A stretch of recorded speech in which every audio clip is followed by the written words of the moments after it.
आज की बड़ी खबर आ रही है सीधे ही ग्राम नावरा से।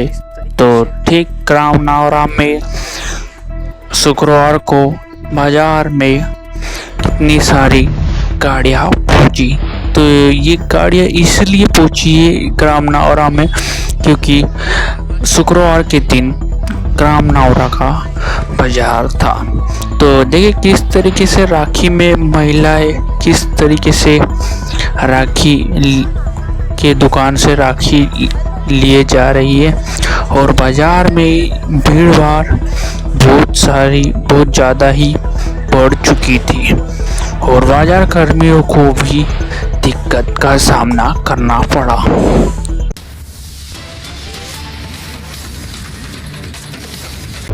तो दूसरी खबर आ रही है सीधे ही भोपाल मध्य प्रदेश से। तो डॉक्टर मोहन यादव जी ने प्राकृतिक आपातिक एवं अतिवृष्टि से हुई उस पर चर्चा की। तो देख सकते हैं आप इन तस्वीरों में और क्षतिपूर्ति हेतु राहत राशि का वितरण भी किया जाएगा। तो इस तरीके से मोहन यादव जी ने भी कहा, देख सकते हो इस तस्वीरों में आप।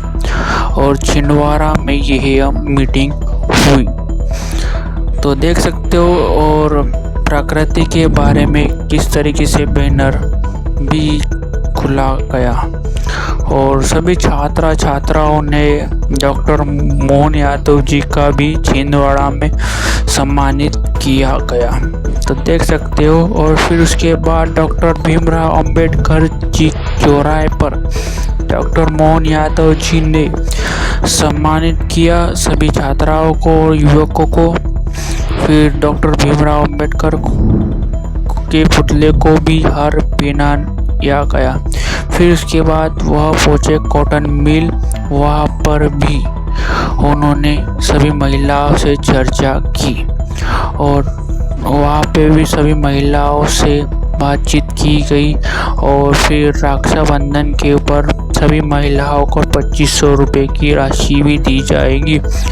तो देख सकते हैं आप किस तरीके से डॉक्टर मोहन यादव जी ने भी किस तरीके से सभी महिलाओं से चर्चा की और कॉटन मिल में किस तरीके से महिलाओं को भी चर्चित में देखते हुए सभी डॉक्टर मोहन यादव जी ने भी शर्ट और यह जांच किया और लिया और सभी महिलाओं ने प्यारे भाई का एक बैनर किया।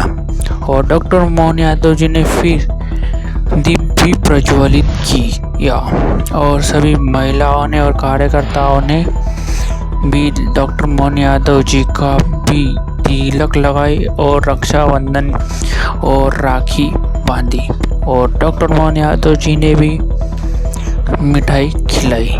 तो देख सकते हो और कितनी बड़ी राखी भी सम्मानित करते हुए डॉक्टर मोहन यादव जी को भेंट की गई। देख सकते हो इन तस्वीरों में आप किस तरीके से महिलाओं ने भी ताली बजाई डॉक्टर मोहन यादव जी के और श्री डॉक्टर मोहन यादव जी को भी सम्मानित करते हुए सर्टिफिकेट से। और सभी महिलाओं ने फोटो खींचती और सेल्फी खींचती हुई किस तरीके से डॉक्टर मोहन यादव जी ने गिफ्ट बांटकर निकल चुके थे।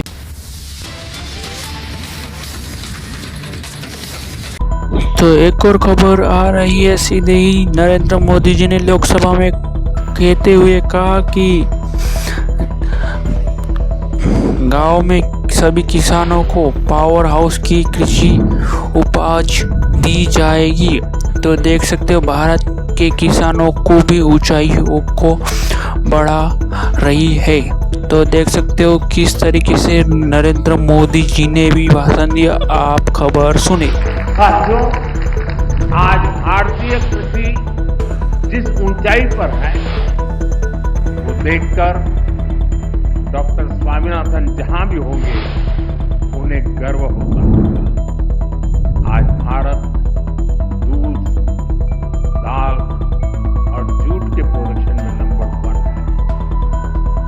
आज भारत चावल, गेहूं, कपास, फल और सब्जी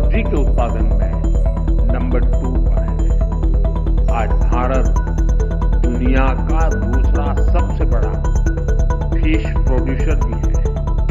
पिछले साल भारत ने अब तक का सबसे ज्यादा फूड ग्रेन प्रोडक्शन किया है। ऑयल सीड्स में भी हम रिकॉर्ड बना रहे हैं। सोयाबीन, सरसों, मूंगफली सभी का उत्पादन रिकॉर्ड स्तर पर बढ़ा है।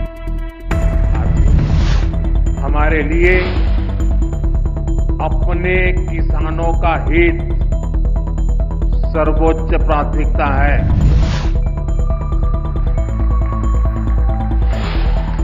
भारत अपने किसानों के, पशुपालकों के और मछुआरे भाई बहनों के हितों के साथ कभी भी समझौता नहीं करेगा।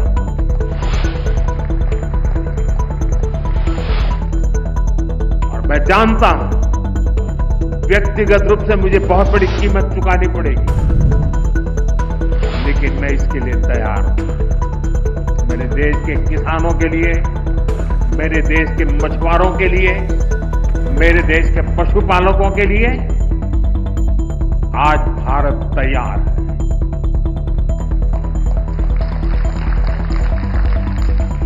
किसानों की आय बढ़ाना, खेती पर खर्च कम करना, आय के नए स्रोत बनाना, इन लक्ष्यों पर हम लगातार काम कर रहे हैं।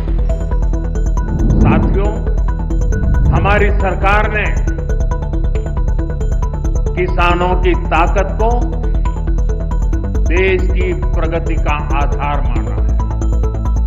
इसलिए बीते वर्षों में जो नीतियां बनी, उनमें सिर्फ मदद नहीं की, किसानों में भरोसा बढ़ाने का प्रयास। पीएम किसान सम्मान निधि से मिलने वाली सीधी सहायता ने छोटे किसानों को आत्मबल दिया है। पीएम फसल बीमा योजना ने किसानों को जोखिम से सुरक्षा दी है। सिंचाई से जुड़ी समस्याओं को पीएम कृषि सिंचाई योजना के माध्यम से दूर किया गया है। 10,000 एफपीओ के निर्माण ने छोटे किसानों की संगठित शक्ति बढ़ाई है। कोऑपरेटिव और सेल्फ हेल्प ग्रुप्स को आर्थिक मदद ने ग्रामीण अर्थव्यवस्था को नई गति दी है। ई-नाम की वजह से किसानों को अपनी उपज बेचने की आसानी हुई है। पीएम किसान संपदा योजना ने नई फूड प्रोसेसिंग यूनिट्स, भंडारण के अभियान को भी गति दी। हाल ही में पीएम धन धान्य योजना को भी मंजूरी दी गई है। इसके तहत उन 100 डिस्ट्रिक्ट को चुना गया है जहां खेती पिछड़ी रही। यहां सुविधाएं पहुंचाकर, किसानों को आर्थिक मदद देकर खेती में नया भरोसा पैदा किया जाता है।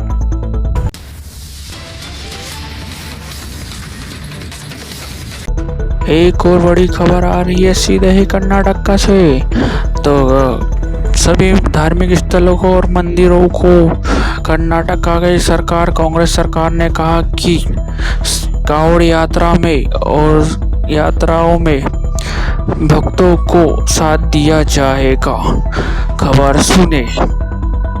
The Congress government in Karnataka believes that respecting faith and tradition means standing by the people who dedicate their lives to temples, rituals, and pilgrimages. That's why it has taken steps to preserve sacred spaces and support those who serve them. An authority has been constituted for the comprehensive development of the Sri Chamundeshwari Temple in Mysore, honoring the cultural and spiritual heart of the region. A direct benefit transfer system has been introduced to credit honorariums straight into the bank accounts of priests. Rupees 15,000 in uniform grants have been released to Muzrai temples across the state. Rupees 20,000 in assistance has been disbursed to over 5,345 devotees undertaking the Char Dham Yatra. The Congress government in Karnataka, rooted in faith, committed to tradition.